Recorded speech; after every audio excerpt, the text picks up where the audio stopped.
Mesdames, Messieurs, bonjour pour cette nouvelle édition du Télésorg Info. Et aujourd'hui, au sommaire, Méline vous fera découvrir une nouvelle île fantastique. Ensuite, je vous parlerai de Gérard Merlier qui a vendu sa collection de météorites.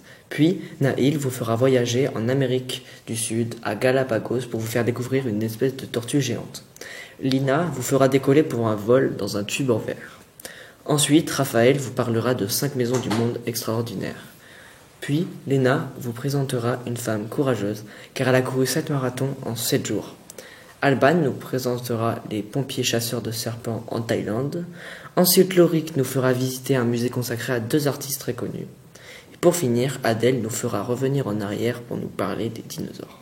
Donc Méline, parle-nous de cette nouvelle île. Les scientifiques ont exploré une île formée après l'éruption d'un volcan. Il y a 4 ans, une nouvelle île est apparue en Océanie, au Tonga, après une éruption volcanique. Des chercheurs viennent d'y aller pour la première fois. Son sol est composé de gravier et de boue. Il y a des oiseaux et de la végétation. On pense qu'elle a poussé grâce à des graines contenues dans du caca d'oiseau. Les îles se forment souvent après une éruption volcanique. Mais le problème, c'est qu'elles disparaissent au bout de quelques mois. Celle-là est apparue en janvier 2015 et elle est toujours la même si elle s'érode. Merci Méline. Maintenant, je vais vous parler de la collection d'un ouvrier des bâtiments. Durant 20 ans, Gérard Merlier a trouvé des dizaines de météorites, surtout dans le désert car elles sont plus faciles à trouver. Comme sa plus grosse météorite qu'il a trouvée au Maroc. Elle se nomme Pied d'éléphant, elle pèse 19 kg et elle vaut entre 15 000 et 23 000 euros. Gérard Merlier a 23 ans et il est ouvrier des bâtiments. Les météorites sont une passion. Sa collection a été vendue le 28 février 2019. L'argent de la vente de sa collection lui fera profiter de sa retraite. Il faut savoir que les météorites sont des météorites et en roche et en fer qui se déplacent dans le système solaire. Et en entrant dans l'atmosphère, elles vont brûler. Quand les roches atterrissent, on les nomme météorites. On me dit dans l'oreillette qu'en fait Gérard Merlier a 63 ans et non pas 23 ans, excusez-moi.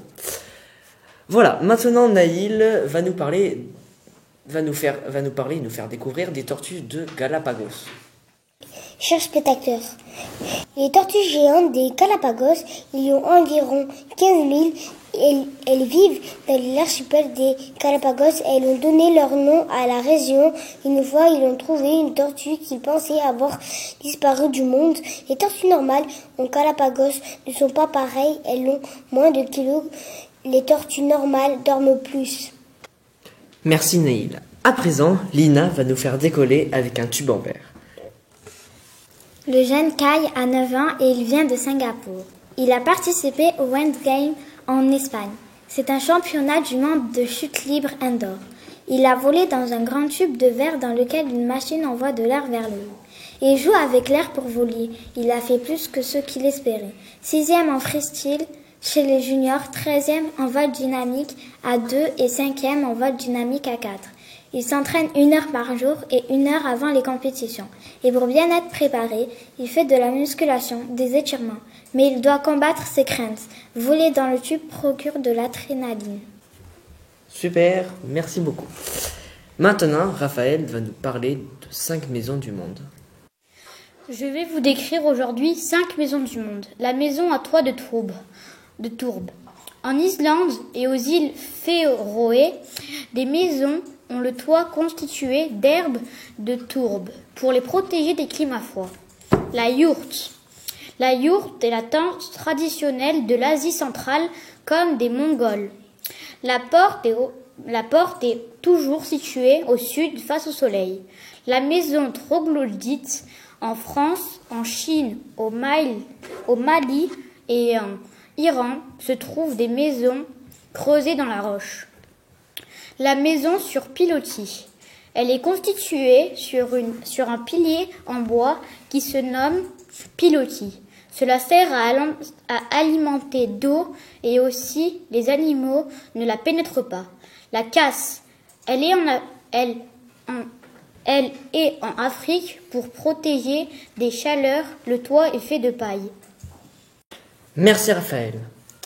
Léna, présente-nous cette femme très courageuse.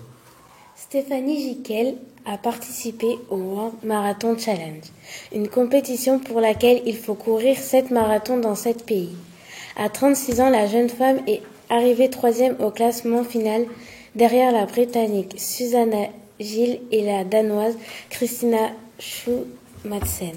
Elle a terminé chaque course en 3h40 en moyenne. Les climats étaient très différents, car en Antarctique, les températures sont très basses et en Espagne, les températures sont très élevées. Donc, il faut s'habituer. La compétition était intense, raconte-t-elle. Après chaque marathon, on imaginait le suivant. Nous étions 41 sportifs de 15 pays à participer. J'ai beaucoup discuté avec les coureurs qui avançaient à mon rythme. Seriez-vous capable de courir autant ? Merci. Maintenant, Alban va vous présenter les pompiers chasseurs de serpents. Alban, c'est à vous. À Bangkok, en Thaïlande, des pompiers sont de plus en plus appelés pour capturer des serpents. Ces pompiers ont reçu 343 400 appels, 2 fois plus qu'en 2014. Une fois qu'ils ont récupéré le reptile, ils le mettent dans une cage en attendant que la Société protectrice des animaux vienne le chercher pour le relâcher dans la campagne. Souvent, ils disent aux habitants de ne pas tuer les serpents, car beaucoup ne sont pas venimeux. Les animaux venimeux peuvent injecter du poison. Et puis, ce sont de très bons chasseurs de rats. Pourquoi les serpents sont nombreux à Bangkok ? Car la ville s'est agrandie sur des rizières, et c'est l'habitat des serpents. Les rizières sont des terrains recouverts d'eau où l'on cultive du riz. Exemple de serpent. Le python réticulé, cet immense serpent, peut mesurer jusqu'à 9 mètres de long. Pour manger, il étouffe ses proies. Pour ça, il s'enroule autour de sa victime pour l'étouffer avant de l'avaler. Ceci est fantastique. Loric va vous présenter une exposition de 2 artistes très connus.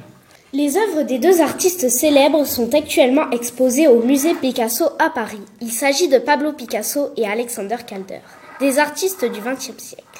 120 de leurs œuvres, environ 60 par artiste, sont présentées.